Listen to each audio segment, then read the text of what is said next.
자, 로마하고 이제 중세 유럽 하고 있습니다. 중세 유럽.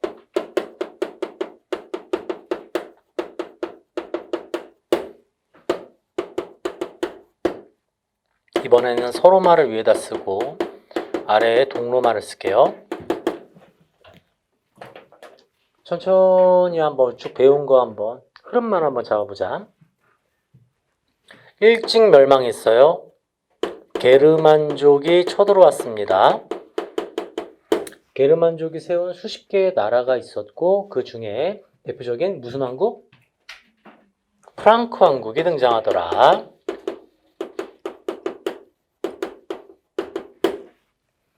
클로비스, 카를로스 마르텔, 피핀, 카를로스 대제. 그쵸? 하지만 카를로스 대제가 죽고 나서 프랑크 왕국도 분열이 되었고 서프랑크, 중프랑크, 동프랑크로 나뉘었는데 이게 다시 서프랑크, 중프랑크로 쪼개졌죠. 서프랑크, 동프랑크 이렇게. 서프랑크는 카페 왕조, 여기는 이제 동프랑크. 오토 1세 시기에 무슨 이름을 받지요? 무슨 왕국?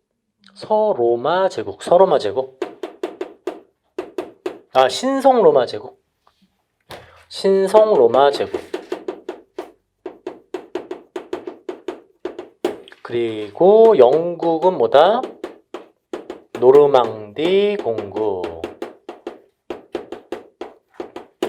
자, 이 분열된 시기에 이번에는 누가 쳐들어온다고요? 노르만족이 쳐들어오더라. 그래서 이 노르만족의 침략을 막기 위해서 봉건제도와 장원제도가 형성이 되었어요. 그지? 전체적으로 쭉 한번 보는 거야. 디테일한 건 아까 다 정리했던 내용이고요. 그 다음 동로마는 요 밑에다가 다시 정리하도록 하고요. 이 시기에는 또 어떤 사회가 형성이 된다? 크리스트교 사회가 형성이 되더라. 클로비스가 크리스트교로 개창했잖아. 그치? 그죠? 서로마, 즉 서유럽 사회 크리스트교 성상 파괴령으로 인해서 여기를 뭐라 불러? 여기는 로마 가톨릭이라고 불렀어요. 로마 가톨릭 기억나시죠? 로마 가톨릭 크리스트교 사회 서로마 쪽 여기 게르만족으로 해서 여기서부터 서유럽 사회라고 이야기했고 이렇게 혼란한 시대는 뭐다? 중세 유럽이라고 했었죠. 교황의 권력이 강해지는 카노사의 굴욕까지 교황권이 절정기였던 보름스 협약까지 배웠습니다. 이 위에 있는 내용은 쫙 우리가 디테일하게 정리를 했던 걸 다시 한번 좀 정리해봤어요. 그죠? 좀 천천히 하려고 이제. 내가 죽을 것 같아. 힘들어. 자, 동로마로 한번 가볼게요. 동로마는 로마의 정통성을 이어갔다고 얘기했죠. 무슨 제국이라고 불린다고 했지? 비잔티움 제국이라고 했어요.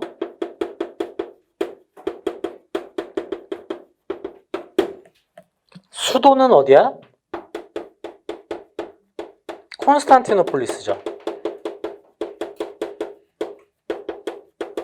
여기 이름이 다른 말로 비잔티움이에요.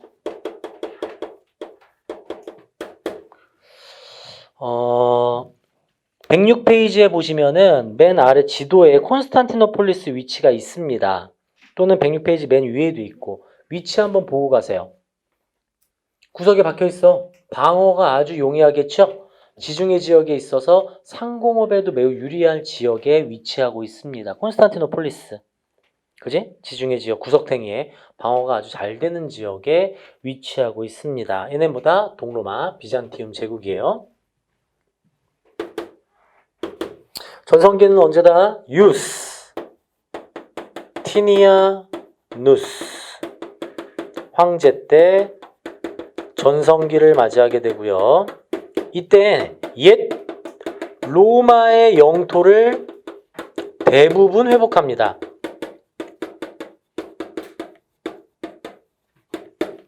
어려운 거 나왔네요. 프랑크 왕국의 카롤루스 대제는 어느 영토를 먹었더라? 옛 서로마 영토 회복이었죠. 옛 서로마 영토 회복. 하지만 유스티니아누스는 옛 로마 영토 회복. 거의 다 회복을 했다라는 거야. 지중해를 중심으로 북쪽, 동쪽, 이 남쪽에 있는 나라를 다 먹었어. 옛 로마의 영토.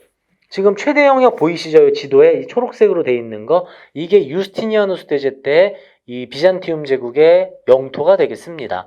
지중해를 거의 장악하고 있음을 알 수가 있겠죠. 유스티니아누스는 아까 법전 정리할 때도 우리가 배웠어요. 로마법 대전. 이것도 하나 있었죠. 로마의 정통성은 동로마가 이어받고 있기 때문에 황제가 곧 교황입니다. 얘네가 로마 가톨릭이라면 동로마는 뭐겠어? 그리스 정교로 이어지고요. 황제가 곧 교황이에요. 황제 교황주의를 표방해요. 황제가 제일 권력이 많고 서임권도 당연히 황제가 갖고 있는 종교입니다. 그리스 정교. 여기 로마 가톨릭 분열됐잖아. 뭐 때문에? 성상 파괴령으로 분열됐었지 아까. 그치? 그리스 정교. 황제권이 굉장히 강력합니다. 얘네들은 자 위쪽에 서유럽 사회가 봉건제도, 장원제도로 운영되는 반면 비잔티움 제국의 경우에는 군관구제로 운영을 해요. 군관구제. 군관구제는 우리가 중국사를 공부해서 쉽게 들어올 수 있을 것 같아. 절도사 개념이야. 절도사. 당나라 절도사. 절도사가 뭐 했었지? 사령관이면서도 행정까지 겸하는 막강한 권한을 갖고 있었잖아. 이게 바로 그거예요. 군인이 뭘 해? 행정까지 담당하는 거예요. 쉽게 얘기해서 뭐다? 당나라의 절도사하고 비슷하다. 군관구제. 알겠지요? 알겠지? 군사령관에게 그 지역의 행정을 담당하게 시키는 게 군관구제. 군관구제. 두 번째, 둔전병제를 운영해요. 둔전병제 역시 당나라에서 착안을 할 수가 있어요. 당나라에 생각해 볼까요? 부병제. 당나라 부병제가 뭐였더라? 땅을 주고 그 대가로 부르면 와라 이거였지? 농민들에게 농토를 주고 그 대가로 군대에 동원시키는 게 둔전병제야. 당나라 공부해놨으니 쉽게 우리가 이해할 수 있는 부분이죠. 너 당나라 다 까먹었지? 공부해야 돼. 당 절도사 개념이 군관구제, 당 부병제 개념이 둔전병제다. 군관구제, 둔전병제로 동로마 비잔티움 제국이 운영되고 있습니다. 요 정도 보시면 되겠어요. 요 정도. 나중에 이제 무너지는 건 언제다? 오스만 제국의 공격으로 결국 멸망하고 말았죠. 이건 배웠으니까. 혹시 모르게 써줄게. 오스만 제국에 의해 멸망.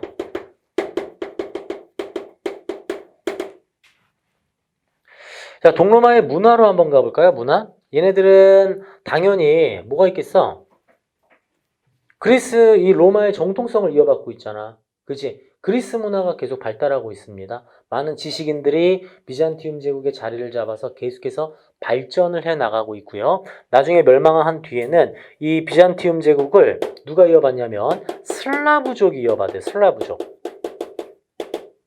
슬라브족이 비잔티움 제국의 정통성을 이어받으면서 키예프 공국이라는 걸 만들게 됩니다.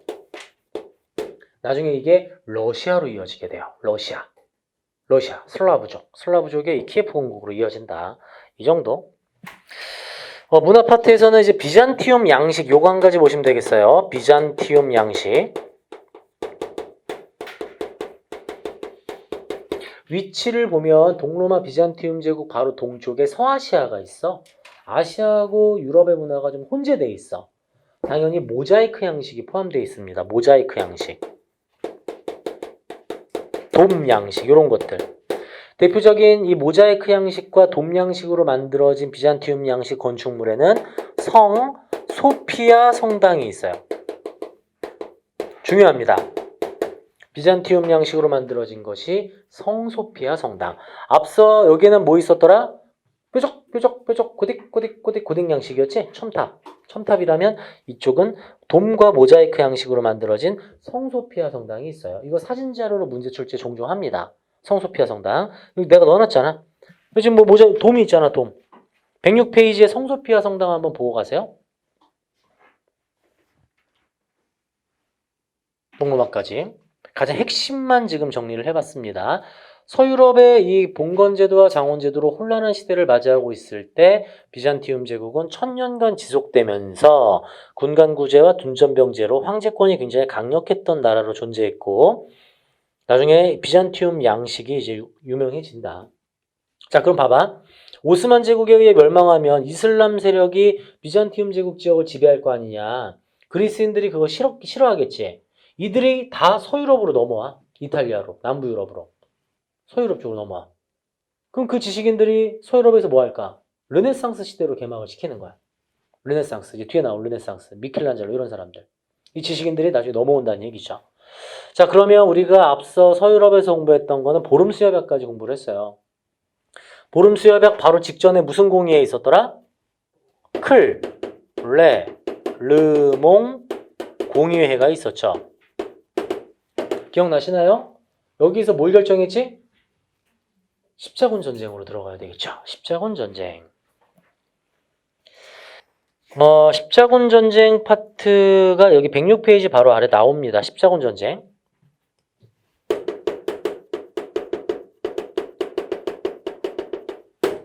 자, 십자군 전쟁의 배경은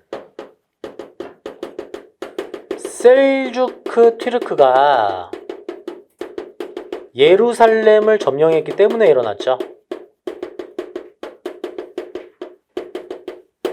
자, 그러자 비잔티움 제국의 황제가 서유럽 교황에게 도움을 요청합니다. 우리 이렇게 싸울 때가 아닙니다. 우리 성지 탈환해야 되지 않을까요? 다시 한번 비잔티움 제국 황제가 서유럽 교황에게 도움을 요청하더라. 알겠지? 수능에서 그 내용이 나와. 서로의 대화 같은 게. 황제 이름도 나오겠죠? 누구야?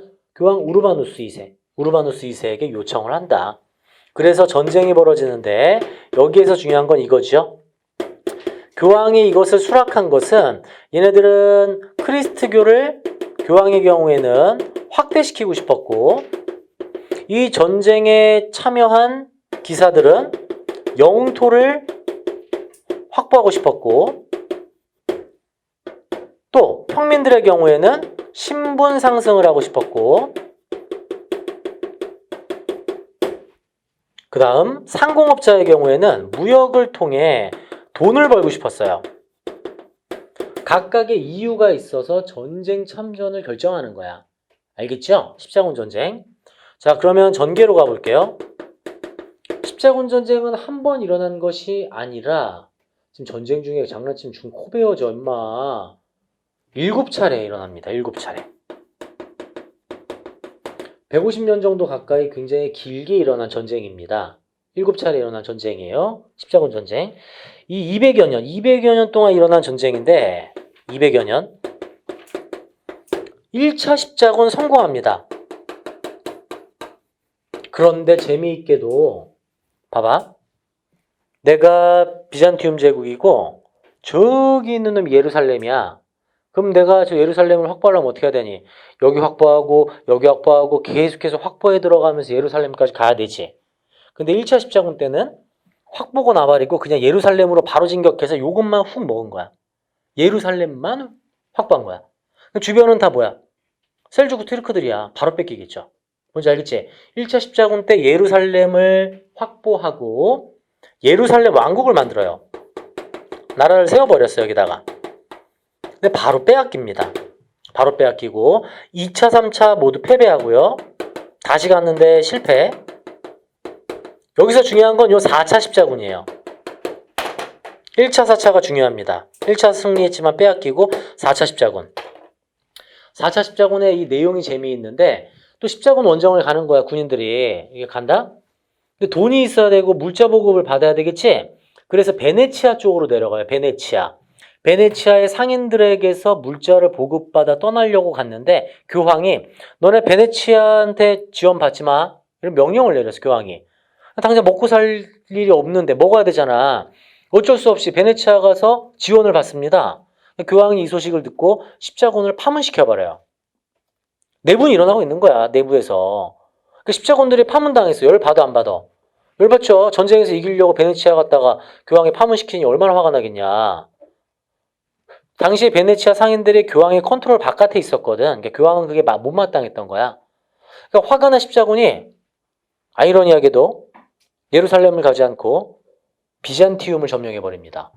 배신했어요. 비잔티움을 점령해요. 비잔티움 점령. 그리고 여기에 라틴 제국을 세워버려요. 라틴 제국. 물론 다시 이제 이 동로마 비잔티움 제국에서 다시 되찾긴 하지만 이때 불바다가 되었어요. 비잔티움 제국이 털렸죠. 이때 4차 십자군 때문에. 이어서 5차, 6차, 7차 모조리 실패합니다. 십자군 전쟁 패배했습니다. 패배.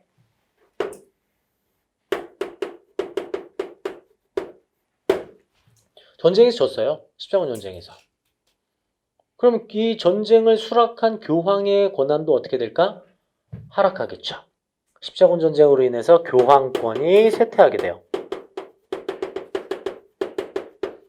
자, 그리고 중요한 게 이 기사 계급은 어떻게 될까요? 기사들도 지금 전쟁에서 졌잖아. 기사 계급도 조금씩 몰락해요. 마침 이 시기에 화약이 들어왔어요. 화약. 칼싸움 시대에서 총싸움 시대로 바뀌는 거야. 기사 계급이 몰락하겠지. 그렇지 않겠니? 그리고 플러스 전쟁 끝날 무렵에 유럽을 강타한 병이 있습니다. 코로나와 같은 병. 흑사병.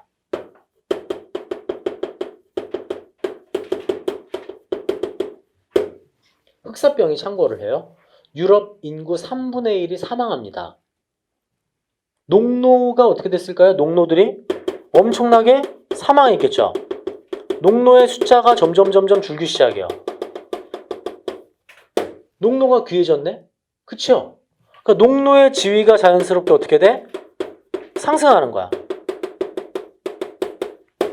이거 중요하다. 농노의 지위가 상승하고 있던 이 찰나에 이어서 기사계급이 몰락하다 보니까 자연스럽게 교황권도 쇠퇴하고 있고 봉건제가 쇠퇴하기 시작해요. 왜? 교황권 쇠퇴 이꼴 뭐야? 왕권 강하거든. 왕권이 다시 올라오기 시작하거든. 왕 입장에서는 굳이 봉건제도로 땅을 내려줄 필요가 없겠다라는 거지. 뭔지 알겠지? 그리고 한 가지 더. 이 전쟁으로 인해서 이게 굉장히 중요해. 유럽 사회를 완전히 뒤바꿔놓은 전쟁이야 이게. 이 전쟁 때문에 비록 전쟁에선 실패했지만 이게 엄청 성장한 거야. 문물교류를 하다 보니까 상공업이 크게 발달하기 시작한 거야. 전쟁 때문에. 상공업을 주로 담당하는 지역을 뭐라 불러? 도시라고 하잖아. 도시가 성장을 하네? 도시의 성장. 상공업의 발달.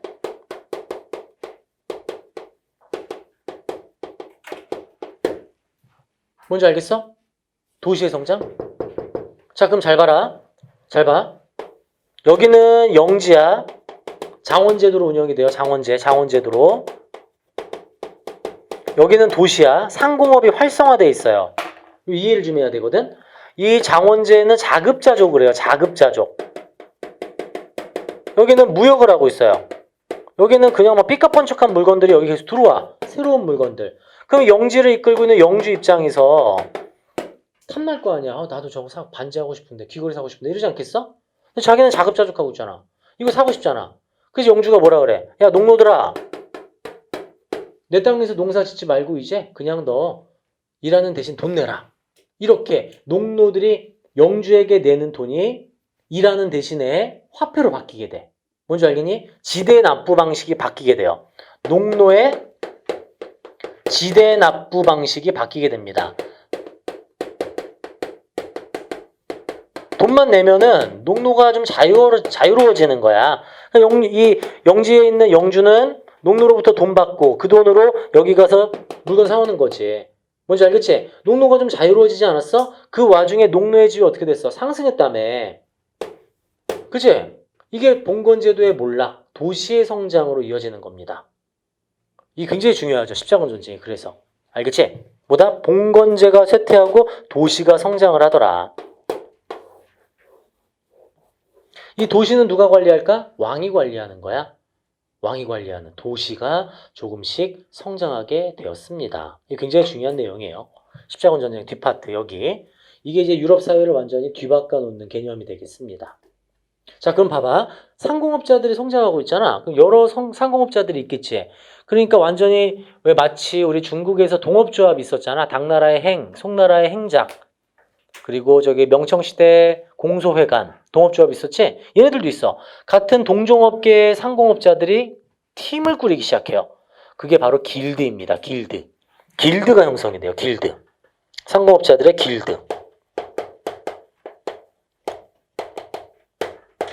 이 길드는 뭐냐면 폐쇄적인 상공업자입니다. 우리가 사과나무 길드야. 그럼 사과나무 길드 속한 사람들만 혜택을 주고 장사할 수 있게 해주는 거야. 그 길드증이 있어야 돼. 마크 이게. 뭔지 알겠지? 배지 같은 거. 사과나무 길드 배지가 있어야지만 그 지역에 장사할 수 있는 개념. 이렇게 길드가 형성이 되고 상공업이 계속해서 활성화되고 있음을 파악할 수가 있겠어요. 자, 107페이지 한번 볼게요. 지금 쭉 선생님이 설명한 내용 교환권 세트 전까지 지금 살펴봤는데, 자, 도시의 성장부터 볼게요. 도시가 성장한 이유는 가장 중요한 게 뭐다? 십자군 전쟁이었다. 십자군 전쟁 때문에 상공업이 활성화되면서 원거리 무역이 활발해지고 상업 규모가 확대됩니다. 그러다 보니 이제 봉건제도 기사기급이 조금씩 쇠락해지기 시작하자 왕이 상공업자들을 지원하면서 장원에서 벗어나기 시작해요. 영주에게 대항을 하게 됐고, 이 장원을 운영하는 영주에게 돈을 주고 특허장을 획득하면서 자치권을 갖게 됩니다. 도시가 독립하기 시작해. 장원제가 붕괴되고 있다는 걸 알 수가 있겠죠. 그리고 이 상공업자들은 자신의 팀을 꾸리기 위한 길드를 조직한다는 이야기죠. 그게 대학이랑도 연결이 되는 거야. 대학. 볼로냐 대학, 파리 대학 이런 것도 길드하고 연결이 되는 거야. 같은 공부를 하는 사람들끼리 모여서 대학을 형성하는 개념입니다. 재밌죠? 안 재밌냐? 재밌죠? 우리 길드지 일종의 세계사 길드야 우리가. 그잖아. 근데 내 자료 너희들한테만 줄 거 아니야. 이것도 일종의 길드지. 뭔지 알겠지 개념이? 뭔지 알겠죠? 상인 길드와 수공업자 길드들이 만들어졌고 결국 장원제가 해체됐어요. 왜? 지대납부 방식이 바뀌었다며. 영주가 농노한테 돈 받고 자유를 줬잖아. 거기다 흑사병의 창궐로 농노지위가 상승했잖아. 장원이 조금씩 무너져 버리는 거죠. 그 얘기예요 이게. 상호업 발달, 도시의 성장, 화폐 경제의 발달, 현물 화폐 지대납부 방식 변화, 흑사병으로 인한 노동력 감소로 농노의 지위 향상. 결국 농노들이 반란을 일으키는 짜크리의 난과 와트 타일러의 난이 일어나기도 합니다. 짜크리의 난과 와트 타일러의 난. 깜짝 테스트. 황소의 난은 언제입니까? 황소의 난. 당나라죠. 기억나시나요? 안 나지? 쉬운 거. 진승오광의 난. 이건 쉬웠죠. 짜크리의 난과 와트 타일러의 난은 중세 유럽 시기야. 농노들의 반란. 농노의 개념이 사라지는 거야. 농노의 개념이 사라집니다. 좀 뜬금없는 거 가볼까? 만적의 난은 언제냐? 만적. 이거 어디서 들어본 것 같아. 만적. 고려시대 무신정권기. 만적의 신분해방운동이 있었죠. 한국사에서 했습니다. 했어. 왜 그런 눈으로 봐. 고1 때 했잖아 니네. 안 했어? 했잖아. 자, 이어서 아까 그 그림 다시 한번 펴보세요. 이제 그림 뒤로 갈 거야. 십자군 전쟁 이후에 크리스트교가 어떻게 되는지도 살펴봐야 될 거 아니야. 우리 이거 그림 그려놓은 거. 그 이어서 뒷파트로 들어가 보자.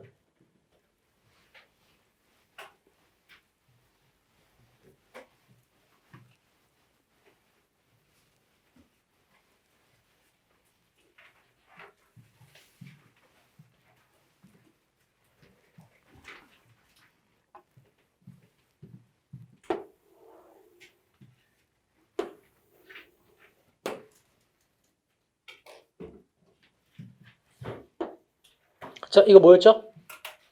카노사의 구려.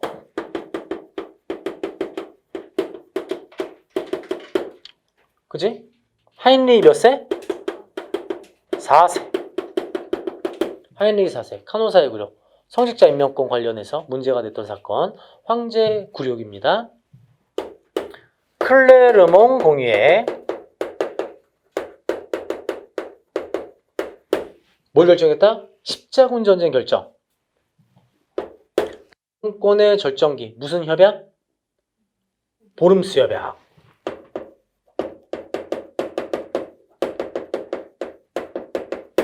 그치? 교황권의 절정기잖아. 그 다음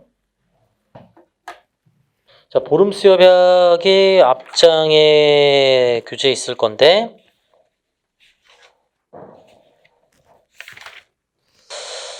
보름스 협약까지 넣어놨네요. 여기 보름스 협약까지. 그 다음 이제 107페이지로 오는 건데 이어서 십자군 전쟁이 여기야. 여기가 십자군 전쟁이야.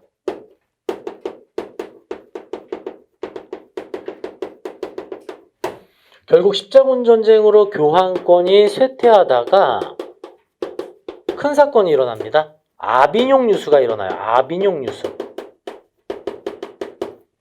아비뇽 유수는 무엇이냐면 황제권이 강해졌잖아. 자기랑 친한 사람을 교황으로 그냥 임명해버려서 교황이 2명이 돼버립니다. 교황이 2명. 이게 뭐야? 교회가 분열된 거야.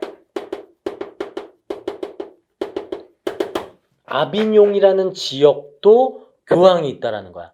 황제가 아비뇽은 저 프랑스에 있거든. 프랑스 아비뇽. 이 아비뇽에 교황을 하나 두어서 2명이 된 상황입니다. 황제가 교황을 사로잡아 버린 거지, 마치. 황제권이 교황권을 다시 능가하는 개념이 뭐였다? 아비뇽 유수였다. 아비뇽 유수. 알겠죠? 교황청을 로마에서 아비뇽으로 옮기면서 아비뇽에도 교황이 그리고 이제 교황청에도 교황이 따로따로 둘이 있는 상태예요. 이렇게 교회가 썩어가기 시작하자 우리 이대로 가면 안 되겠다. 교회 무너지겠다. 교회 개혁 운동이 일어나요. 위클리프하고 후스가 교회 개혁 운동을 단행하지만 실패하고 화형당합니다. 이단으로 몰려서 실패. 교회가 아직 정신을 못 차리고 있는 거죠. 쇠퇴하는 상황에서도. 아비뇽 유수 이후에 교회개혁운동, 위클리프하고 후스가 등장하지만 실패. 계속해서 썩어가기 시작하지. 단일교황을 선출을 해야 돼. 단일교황을. 이 단일교황을 선출을 하기 위해서 트리엔트 공예, 콘스탄츠 공예를 먼저 열어요. 우선은 합치자. 콘스탄츠 공예를 통해서 단일교황을 다시 선출하고 한 명으로. 이대로 가면 쪼개지니까. 단일교황 선출, 콘스탄츠 공예. 근데 여기에서 이제 중요한 것이 뭐냐면 이 콘스탄츠 공예 뒤에서 바로 굉장히 중요한 사건이 일어나요. 루터파하고 칼뱅파가 등장하는 신교가 등장해. 신교의 등장. 루터, 칼뱅. 이게 뭐야 이게? 종교개혁이야. 종교개혁. 새로운 종교가 등장해버린 거야. 신교가.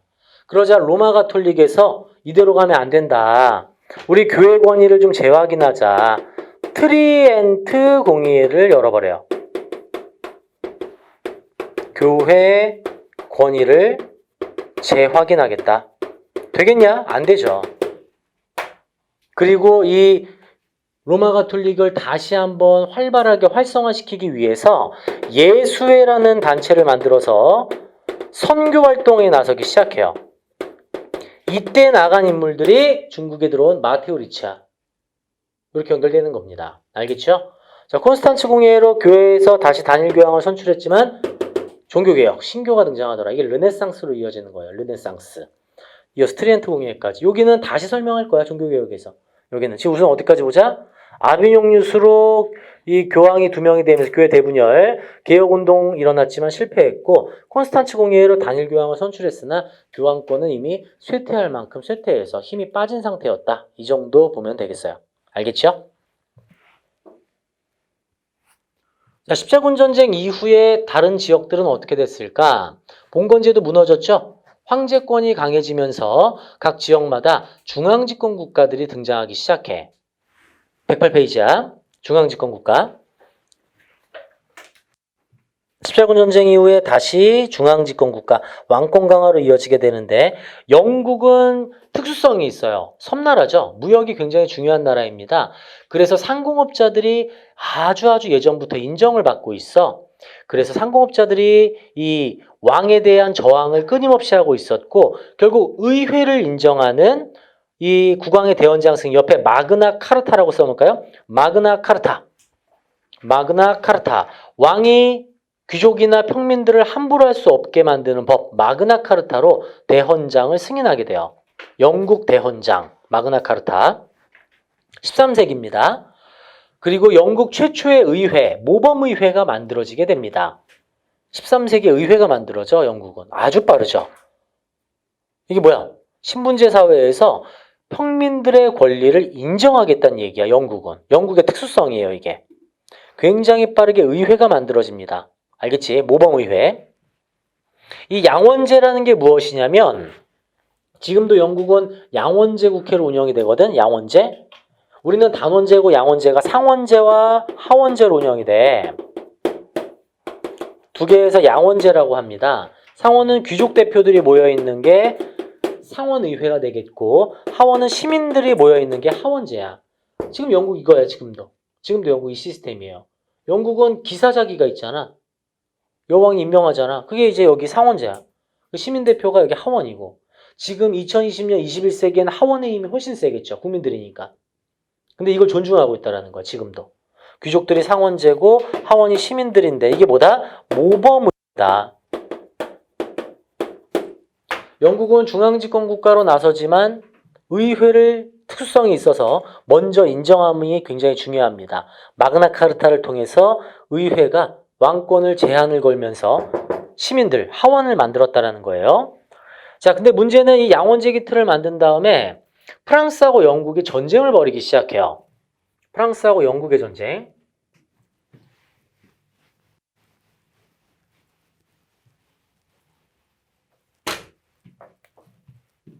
자, 십자군 전쟁 이후야. 십자군 전쟁 이후 영국에서는 뭐다? 모범의회가 만들어지고 프랑스하고 무슨 전쟁? 백년 전쟁이 벌어져요. 프랑스하고의 백년 전쟁.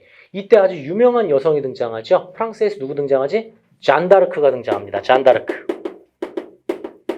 잔다르크가 존재했던 프랑스가 백년 전쟁에서 승리를 하고 영국은 백년 전쟁이 끝난 다음에 이번에는 왕위 다툼을 두고 가문들의 싸움.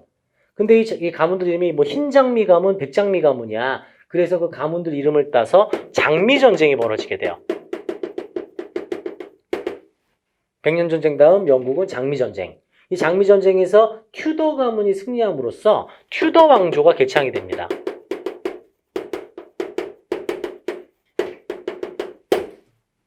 튜더 왕조. 뒤에 가면 이제 근현대사에서 스튜어트 왕조로 이어지는데 그 전까지는 튜더 왕조로 이어지게 되죠. 다시 한번 십자군 전쟁 이후 영국은 의회가 만들어졌어요. 상공업자들, 시민들이 엄청 세졌어. 그제? 의회. 영국의 특수성이야. 13세기. 13세기면 우리나라 뭐하고 있니? 우리나라 고려 권문세족식이에요. 권문세족. 13세기 여기는 모범의회. 프랑스와의 전쟁 100년 전쟁에서 패배한 뒤에 왕위 계승권을 가지고 가문들끼리의 싸움 장미전쟁이 이어졌으며 튜더 왕조가 이어지더라. 알겠지?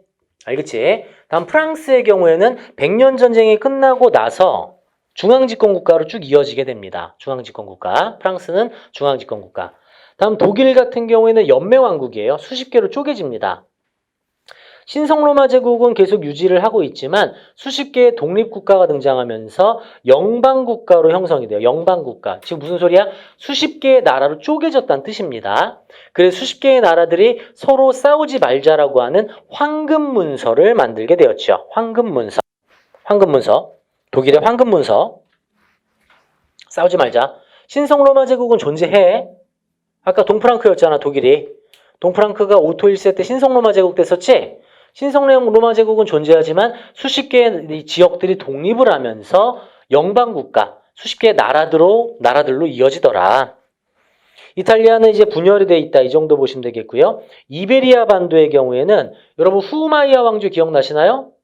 후마이야가 이베리아 반도 먹었었잖아. 이슬람 후마이야. 그 후마이야로부터 다시 정복을 하는 재정복 운동이 일어나기 시작합니다. 뭐다? 재정복 운동. 다시 한번 정복해야 한다. 에스파냐의 경우에 카스티아하고 아라곤이 합쳐지고 포르투갈 역시 통일국가로 성장을 하면서 신항로 개척에 가장 먼저 뛰어들게 돼요. 이베리아 반도가 신항로 개척에서 가장 먼저 뛰어든다. 그러니까 저기 누구야? 콜럼버스는 에스파냐의 지원을 받았잖아. 그지? 뭐 마젤란 역시 마찬가지고요.